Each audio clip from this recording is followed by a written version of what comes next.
নমস্কার, ঘরে বাইরে আমরা ব্লগে সকলকে স্বাগত জানিয়ে শুরু করছি আজকের আড্ডা। আর আমার আজকের আড্ডার সঙ্গী শ্রীমতী লুনা মজুমদার। নমস্কার লুনাদি। নমস্কার। ঘরে বাইরে ব্লগে তোমার সঙ্গে আড্ডা দিতে পেরে আমার তো ভীষণ ভালো লাগছে। আমি জানি না তোমার কেমন লাগছে। তো শুরুতেই আমি একটু লুনাদির পরিচয় দিই। লুনাদি আমার স্কুলের সিনিয়র এবং আমার ভীষণ প্রিয় একজন মানুষ। মানে খুব ছোটবেলা থেকেই আমি লুনাদির বিশাল বড় ফ্যান, কেন জানি না। এবং ভবিষ্যতে আমি যে লুনাদির ইন্টারভিউ নিতে পারবো সেটা আমার কাছে একটা মানে ভীষণ সৌভাগ্যের ব্যাপার। তো আজকে আমি লুনাদির বাড়িতে চলে এসেছি লুনাদির সঙ্গে আড্ডা দিতে। লুনাদির মুখেই লুনাদির ছোটোখাটো গল্পগুলো শুনবো। লুনাদির জীবনের ওঠা পড়া ভাঙা গড়ার গল্প। তবে লুনাদি কিন্তু একটা স্বেচ্ছাসেবী সংস্থার সঙ্গেও যুক্ত, আমরা সেই গল্পও শুনবো। লুনাদি বলো, তুমি বর্ন অ্যান্ড ব্রট আপ কোথায়? আমি বর্ন অ্যান্ড ব্রট আপ কলকাতায়, চেতলায় আমার বাড়ি। আচ্ছা। যেহেতু তাই জন্যই খুব চেতলার কাছাকাছি আলিপুর মাল্টিপারপাস, তখন মানে খুবই ফেমাস একটা স্কুল, সবাই জানতো। ওখানেই ভর্তি, ওখানেই ক্লাস 12 পর্যন্ত পড়া। তারপর শিবনাথ শাস্ত্রী কলেজে জিওগ্রাফি অনার্স নিয়ে বিএসসি কমপ্লিট করেছি। আচ্ছা। তো যাই হোক, তোমার schooling Alipur multipurpose, actually we are proud of our school. Exactly, হ্যাঁ একদম। তো আজকের দিন পর্যন্ত, আজকের দিনেও আমি অত্যন্ত গর্বের সাথে, মানে আমি খুব গর্বিত যে আমি আলিপুর মাল্টিপারপাস থেকে পড়াশোনা করে পাশ করেছি। শুধু পড়াশোনা করে নয়, আমাদের স্কুলের মূল যেটা উদ্দেশ্য, আমাদের মনন গঠন, যেটা আমি একটা ছোট্ট উদাহরণ তোমাকে দিই। আমি যখন স্কুলের কথাই এলো, আমি দেখেছি যে আমি আমার জীবনের যত শিক্ষা আমার মনে হয় আমার স্কুল থেকেই পাওয়া। এবং আমি দেখেছি তোমাকে মানে আমাদের বাড়িতে যারা হেল্পিং হ্যান্ড, আমি অনেককে দেখেছি বাড়িতে হেল্পিং হ্যান্ড, সে বয়সে বড়, তাকে কোনো নামে সম্বোধন না করে তাকে মানে মাসি বা বৌদি বা কাকিমা এরকম নামে সম্বোধন না করে, সে যেহেতু আমাদের হেল্প করে, অনেককেই আমি দেখেছি নাম ধরে তাকে ডাকছে। এবং আমার এটা ভীষণ রুচির বাইরের একটা অ্যাটিটিউড বলে মনে হয়। একদম। আমি জানি না তোমার কি মনে হয়। একদম, আমি একদমই সহমত পোষণ করি। তা সবাই রুটি রোজগারের জন্য রাস্তায় বেরোয়। আমরা কেউ বড় চাকরি করি, সেখানেও আমরা যেরকম চাকরি করতে যাচ্ছি, আমার কাছে সম্পূর্ণভাবে আমাদের হাউস হেল্পরা আমাদের বাড়িতে চাকরি করতে আসছে। তো আমরা যখন চাকরি করতে যাচ্ছি, সেখানে আমাদের কেউ ম্যাডাম ডাকছে, কেউ স্যার ডাকছে, নিদেন পক্ষে দিদি ডাকছে। সেখানে আমাদের হাউস হেল্পরা, যাদের ছাড়া আমাদের একদিনও চলাটা খুব মুশকিল আমাদের ইন্ডিয়ান কালচারে, তো সেখানে তাদেরকে যথাযোগ্য সম্মান না দেওয়াটা অত্যন্ত কুরুচিকর। একদম অত্যন্ত কুরুচিকর। লুনাদি কিন্তু অনেক অনেক গুণের অধিকারী। লুনাদি ভীষণ সুন্দর আঁকতে পারে, লুনাদি ভীষণ ভালো নাচও করতে পারে। ইনফ্যাক্ট লুনাদি এখনো নাচটা কম বেশি চালিয়ে যায় বলেই আমার বিশ্বাস। যাই হোক, যদি আমি আলাদা করে মানে দেখাতে পারতাম, আমার কাছে যদি সেই সুযোগটা থাকতো, তাহলে খুব ভালো হতো। আমরা এরপরে জানবো লুনাদির ছোটবেলাটা তো আলিপুর মাল্টিপারপাসে কেটেছে। লুনাদির প্রচুর বন্ধু বান্ধব। এবং আমাকে তুমি বলো যে তোমার বিয়েটা কিভাবে হয়, মানে তোমার কি অ্যারেঞ্জ ম্যারেজ? হ্যাঁ, আমার অ্যারেঞ্জ ম্যারেজ। খুব তাড়াতাড়ি, আজকের দিনের আমার ছেলের বয়সী যারা, তারা শুনলে চমকে ওঠে। কারণ আমার বিএসসি পরীক্ষা শেষ হয়েছে, আমার সম্বন্ধ দেখতে এসছে, মানে এই সপ্তাহে শেষ হয়েছে, নেক্সট উইকে সম্বন্ধ দেখতে এসছে। দেখে বিয়ে, ডেট ফাইনাল হয়, আর ওই 4 মাসের গ্যাপে বিয়ে হয়। ততদিনে বিএসসি রেজাল্টটা বেরিয়েছিল। তো খুবই ছোট বয়সে বিয়ে। তারপরে যা হয়, বেবি হয়েছে। তো তারপরেই তুমি আর কি মানে আফটার ম্যারিড লাইফ তুমি খুব তাড়াতাড়ি তাহলে মাতৃত্বে পৌঁছেছো? হ্যাঁ, তাড়াতাড়ি মাতৃত্বে পৌঁছেছি এবং খুব হ্যাপিলি অ্যাকসেপ্টেড। আর বলা ভালো যে লুনাদির মধ্যে কিন্তু একটা ভীষণ মাদারলি অ্যাটিটিউড আছে। সেটা আমি বলতে পারবো না, সেটা তো আমি বলতে পারবো না। তবে একটা জিনিস বলতে পারি, আমার ছেলে আমার খুব বন্ধু, মানে আমরা কিন্তু বেস্ট ফ্রেন্ড এখনো পর্যন্ত। তোমার ছেলে কি নিয়ে পড়ছে? আমার ছেলে এনভায়রনমেন্টাল সায়েন্স নিয়ে এমএসসি করছে কালকাটা ইউনিভার্সিটি থেকে।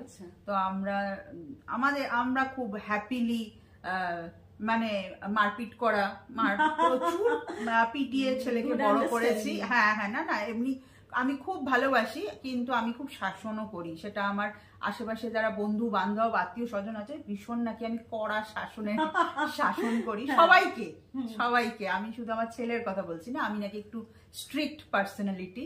তো যাই হোক, আমি শাসন করি, আমি আদর করি, আমরা দুজনে গল্প করি। আমার হাজবেন্ডের কোনো সময় নেই, তিনি সকাল 9টা থেকে রাত্রি 9টা পর্যন্ত। দাদা অ্যাক্সিস ব্যাংকে আছে। তো সকাল 9টা থেকে রাত্রি 9টা পর্যন্ত উনি থাকেন না বাড়িতে, আর মাসের বেশ কিছু সময় উনি বাড়ির বাইরেও থাকেন। সেক্ষেত্রে ওই ছেলে আমার বন্ধু, আমরা দুজনে সিনেমা দেখতে যাই, আমরা দুজনে থিয়েটার দেখতে যাই, আমরা দুজনে গল্প করি। মানে মাতৃত্বটাকে তুমি চুটিয়ে এনজয় করো। হ্যাঁ হ্যাঁ, একদম একদম। আচ্ছা, এবার ধরো তোমার ছেলে এখন অনেকটাই বড়, তো আমি মানে যতদূর জানি তুমি একটা স্বেচ্ছাসেবী সংস্থার সঙ্গে আছো। তুমি যদি সেই ব্যাপারে আমার এক্সটেন্ডেড ফ্যামিলিকে আমি এমনি হাউসওয়াইফ হলেও আমি কিন্তু সব সময়তেই আমি নিজেকে হাউসওয়াইফ কথাটা বলবে না। আচ্ছা ঠিক আছে, হাউসওয়াইফ বলে কিছু হয়ই না।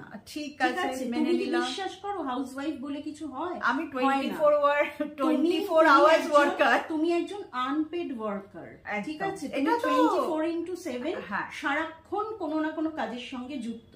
এবং আমরা যদি এই মানে এই শব্দ দুটোর বিরুদ্ধে প্রতিবাদ না করি, তাহলে এই শব্দ দুটো চলতেই থাকবে। আজকের ডেটে আমি তোমাকে বলছি, যারা বাড়িতে আনপেড ওয়ার্কার হয়ে বাড়ি এবং মানে ঘর এবং বাইরে সমানভাবে সামলাচ্ছে, আমি তাদেরকে প্রচন্ড রেসপেক্ট করি। তারা আমার চোখে প্রচন্ড মর্যাদার মানুষ। এবং আমার কিন্তু আজকে ঘরে বাইরে আমরা এই যে চ্যানেলটা আমি করেছি, এটা কিন্তু আমার উদ্দেশ্যটাই ছিল, এত ট্যালেন্টেড মানুষ আমাদের চারপাশে আছেন যারা কোনো না কোনো কারণের জন্য পেড ওয়ার্কার হতে পারেনি, ঠিক আছে? তারা আজকে আনপেড হতে বাধ্য হয়েছে, অথচ তারা সমস্ত দিক সামলাচ্ছে। তো আমি তাদেরকে শ্রদ্ধার চোখে দেখি। তো আমায় বলো, যাই হোক এইটা আনপেড ওয়ার্কার যাই হোক না কেন, বাড়িতে থেকেও আমি কিন্তু কোনো সময়তেই খুব বেশি মানে একদম বাড়িতেই বসে আছি এই ব্যাপারটা আমি কোনোদিনই ছিলাম না। আমার একটা ফুল ফ্রেজেড কাজ আছে, সেটা আমি ব্রাইডাল বুকিং মানে ব্রাইডাল মেকআপ করি। তো সেটার জন্য আমার ওটা সিজনাল একটা ব্যাপার, সবাই জানো সেটা, যে বিয়ের সিজন মানে আমার কিন্তু বেশ বিজিনেসটা থাকে আর কি। তো সেগুলোর দেখাশোনা একটা সময় অ্যাকচুয়ালি আমার ফুল ফ্রেজেড ওয়ার্কিং না হওয়ার কারণ হচ্ছে আমার বাড়িতে কোনো মানে মা বা শাশুড়ি এরা টেক কেয়ার করার কোনো মানে মানুষকে আমি সেই সময় পাইনি যখন আমার বেবি হয় আর কি। আমার বাবা খুব অসুস্থ ছিলেন, ফলে মায়ের নিজের চাকরি ছিল, তো মা কখনোই চাকরি এবং বাবাকে দেখাশোনা করে আমার এখানে এসে সময় দেওয়াটা মায়ের পক্ষে অসম্ভব ছিল। আর আমার শ্বশুর বাড়িটাও এখানে নয়, ওটা হচ্ছে তোর ত্রিপুরাতে। তো তার ফলে আমার শাশুড়ি মা স্কুল টিচার ছিলেন, তো এদের কারোর পক্ষেই সেই সময় এসে আমার বাড়িতে থেকে আমাকে এইভাবে হেল্প করা ওনাদের পক্ষে সম্ভব ছিল না। যার জন্য আমি ঠিক আছে, আমি মানে পুরো যেটা ফুল ওয়ার্কিং বলতে যাবো যে আমি সেটা নই। তো আমার ব্রাইডাল মেকআপের করাটা মানে ওইটা আমার একদম ফার্স্ট কাজ বলা যেতে পারে।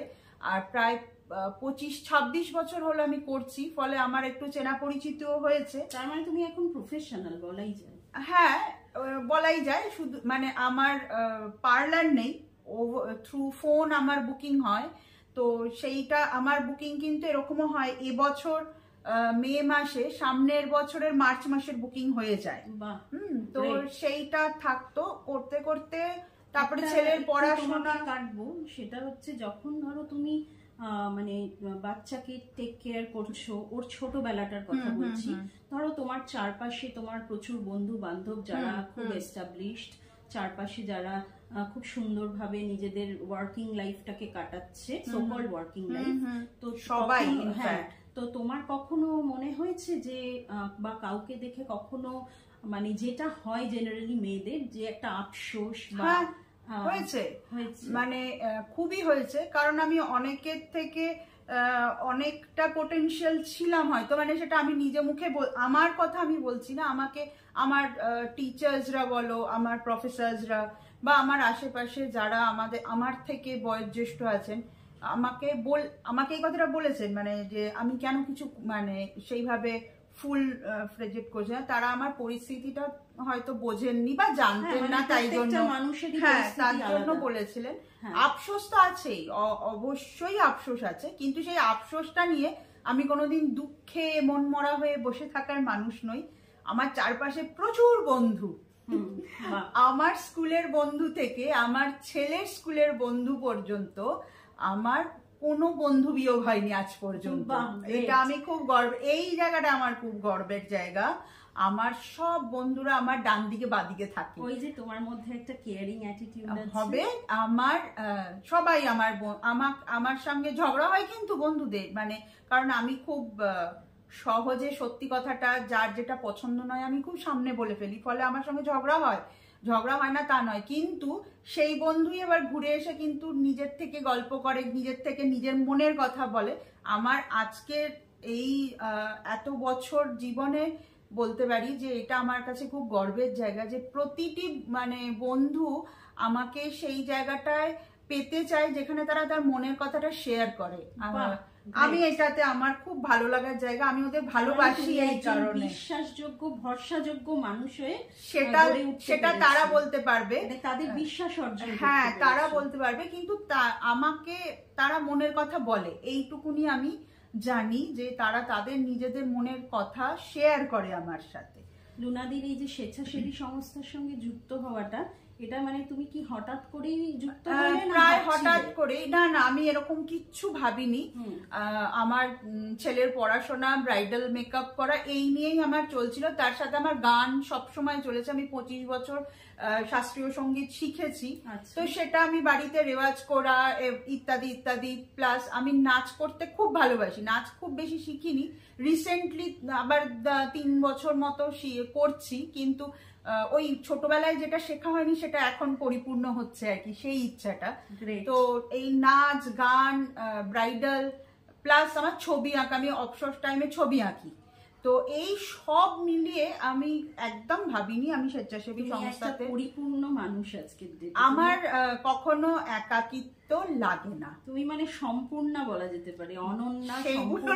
এত বড় বড় কথা আমি নিজের সম্বন্ধে একদম বলি না, আমি শুধু জানি আমার একাকিত্ব লাগে না, আমার টাইম পাস করার জন্য সমস্ত কিছু হাতের কাছে আছে। আমার কোনোদিন মনে হয় না যে ইস আমি তো একা, আমার তো কথা বলার মানুষ নেই। আমার কথা বলার মানুষ আছে, আমার ছবি আঁকার সময় আছে, আমি যখন ছবি আঁকতে ভালো লাগে না তখন গান শুনি, গান শুনতে ভালো না লাগলে একটু নাচ প্র্যাকটিস করে নিই, মানে সেটা যা ইচ্ছাই হোক না কেন আমি নাচ করে নিই। না হলে কোনো বন্ধুকে ধরে বলি চল চা খাবো আজকে বিকেলে, এইরকম। দেখো, হ্যাঁ থিয়েটারও দেখি। আমার তো খুব কাছের বন্ধু, তোরা জানিসই, আমাদের সুদীপ্তা চক্রবর্তী, হ্যাঁ ওর থিয়েটার দেখতে যাই, প্লাস আমরা এমনিও থিয়েটার দেখি। তো সব মিলিয়ে আমি বলছি আবারও, আমার একাকিত্বের কোনো ব্যাপার নেই, জায়গা নেই, আমি পছন্দ করি না মানে ওই ডিপ্রেশনে থাকা, মানে আমার তো কিছু হলো না তাই আমি খুব ডিপ্রেসড, আমি এই ব্যাপারটা একদম ভালোবাসি। আমি তোমার সাথে সহমত, আমি একদম ভালোবাসি না। তো যাই হোক, এরকম কোনো অভিরুচি ছিল না কি আমি স্বেচ্ছাসেবী সংস্থায় জয়েন করব। হঠাৎই আমাদের ঢাকুরিয়া এলাকাতেই মানসী বলে একটা স্বেচ্ছাসেবী সংস্থা আছে, যার লিপিকা ঘোষ দস্তিদার আর দেবাশিস ঘোষ দস্তিদার বলে একজন কাপল, এরা দুজনের মানস কন্যা হলো মানসী। তো এরা দুজনেই আমাকে পাড়াতুতো ভাবে চেনেন। এদের হঠাৎ দেখে, কেন জানি না, আমাকে দেখে ওনাদের মনে হয়েছিল যে আমি ওনাদের কাজে লাগতে পারি, আমি ওনাদের ভরসার জায়গাটা ধরে রাখতে পারবো। তো তখন আমাকে ওনারা বলেন তুমি কি জয়েন করতে চাও, দেখো আমরা তোমাকে এটা আমাদের ব্রেড অ্যান্ড বাটারের জায়গা নয়, কিন্তু আমরা চাই মানুষের সাহায্য করতে, তো সেই শুধুমাত্র মানুষের সাহায্যের তাগিদে আমি এই স্বেচ্ছাসেবী সংস্থায় জয়েন করেছি। দারুণ দারুণ, মানে সত্যি খুব ভালো লাগছে যে তুমি মানে এরকম একটা সংস্থার সঙ্গে যুক্ত হতে পেরেছো এবং তোমার মনের ইচ্ছে মানুষের পাশে থাকা, সেই মানে মনের ইচ্ছেটা তোমার আস্তে আস্তে মানে বাস্তব হচ্ছে। হ্যাঁ, আমাকে একটা কথা বলো লুনাদি, যে তুমি মানে ছোটবেলার লুনার সঙ্গে আজকের লুনাকে রিলেট করতে পারো? খুব একটা কিছু পরিবর্তন হয়নি, খুব একটা কিছু পরিবর্তন হয়নি। পাগলামি, রাগ, ঝগড়া সব কিছু আমি সাথে নিয়ে চলেছি। আর সংসারে দাপটকার বেশি আমার, তোমার? আমি আবারও বলছি, আমি মানে আমার, হ্যাঁ একদম দাপুটে মহিলা।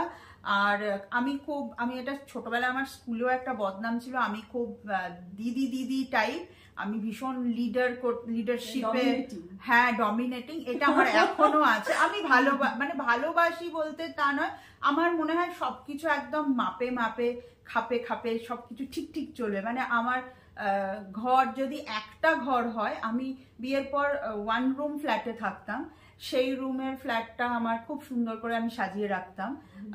আর আমি যখন বড় ফ্ল্যাটে আসলাম, সেটাও আমি চেষ্টা করি যতটুকুনি আমার সাধ্যের মধ্যে হয় সেইটুকুনি আমি পরিষ্কার পরিচ্ছন্ন করে। মানে আমার একটা জিনিস আমার স্কুল আমাকে শিখিয়েছে, ভীষণভাবে কি বলে এটাকে, ডিসিপ্লিনড।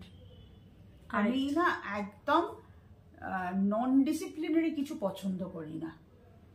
আমি যে ভোর 5টায় ঘুম থেকে উঠি তা নয়, ছেলের জন্য উঠতাম। ছেলে যখন স্কুলে যেত 6:30 বেরোতো, তখন আমি উঠতাম। যখন থেকে ছেলের মর্নিং স্কুল বন্ধ হয়েছে তখন থেকে আমি সকালে উঠি না। কিন্তু তার মানে এই নয় যে আমি সবকিছু খুব লন্ডভন্ড অগোছালো জিনিস আমার ভালো লাগে না। আচ্ছা, এইটা একটা আমার মুশকিল আছে। আমাকে বলো, ভেরি রিসেন্ট একটা এই কাঞ্চন মল্লিকের বিয়ে হলো, হ্যাঁ, আর রূপাঞ্জনারও বিয়ে হলো, কিন্তু ট্রোলিংটা কাঞ্চন মল্লিকের দিকে বেশি ছিল। এটা তুমি কিভাবে দেখেছো? আমার না কারোর ব্যক্তিগত জীবন নিয়ে খুব একটা মাথা ব্যথা নেই। মানে তোমার ডিফারেন্সটা, মানে তুমি দেখো রূপাঞ্জনাও কিন্তু বয়সে কম একজনকে বিয়ে করেছে, এটা তো এখন খুব ট্রেন্ডি হয়ে গেছে, বয়সে কম বেশি। এটা তো আমরা হয়তো প্রথম দিকে এটা একটু মানতে অসুবিধা হতো, এ বাবা মেয়েটা বড় বয়সে, কিন্তু এখন তো এটা একটা ট্রেন্ডিং এ এসে গেছে। লুনাদি ব্যাপারটাকে অ্যাকসেপ্ট করে নিয়েছে। হ্যাঁ, মানে অ্যাকসেপ্ট নন, আমি জানি না আমার ঘরে এরকম ঘরের ভেতরে কিছু হলে আমি কি করব সত্যি আমি জানি না। হ্যাঁ, কিন্তু কারোরই ব্যক্তিগত ব্যাপারে মানে ওদের অ্যাকচুয়ালি বিয়েটা এখন আর ব্যক্তিগত নেই, ঠিক আছে? হ্যাঁ, সেটা তো আমরাই করি না, না সেটা বোধহয় আমরাই করেছি। মানে ওদের ব্যক্তিগত ম্যাটারটাকে আমরাই এই ফেসবুক আর ইউটিউব আর এই সোশ্যাল মিডিয়া গুলো দিয়ে আমরাই ওগুলোকে না বড় বাজারি করে ফেলেছি। কি আচ্ছা, কাঞ্চন যদি কটা বিয়ে করেছে? 3 নম্বর। 3 নম্বর না করে যদি 6 নম্বরও করে, 6 নম্বর বউকে নিয়ে এসে আমার ঘরে থাকবে না তো? তাহলে সেখানে যদি তারা ভালো থাকে, আমি মনে করে নিলাম 6 নম্বর বিয়েটা গিয়ে তার খুব সাকসেস হলো। যদিও আমি পার্সোনালি মনে করি যার না হওয়ার তার কোনো বিয়েই সাকসেসফুল হবে না। কিন্তু এটা মানে সবার, আমি জনমতে বলছি না, কাঞ্চন তো বিয়ে করে আমার বাড়িতে এসে উঠবে না, তাহলে আমি কেন সেই ব্যাপারটা নিয়ে ট্রোল করব যে ও এটা, এই বাবা দেখেছো 3টে বিয়ে করে ফেললো। আচ্ছা, শ্রাবন্তীও 4 নম্বর বিয়ে করেছিল বোধহয়, বা করেছে মানে ওর ইচ্ছা হয়েছে ও করেছে, আমি করবো কিনা দ্যাটস আপ টু মি। এখন যদি ও আমাকে জিজ্ঞেস করে তুমি কি করবে, আমার করার হলে তো আমি এতদিনে আরো 2-4টে করে ফেলতাম, আমার ইচ্ছা নেই। বলো, সামনে লোকসভা ভোট, কাকে ভোট দিচ্ছ? এ বাবা, এটা তো আবারও পার্সোনাল ব্যাপার, এটা তো আবারও পার্সোনাল ব্যাপার। আমি খুব একটা হাওয়ায় চলা লোক নই, আমি খুব অন প্রিন্সিপাল চলা লোক। আমি আজকে এই দলে কাল ও দলে থাকার লোক নই, তাহলে সবার আগে ওই আবারও 3টে বিয়ে হয়ে যেত।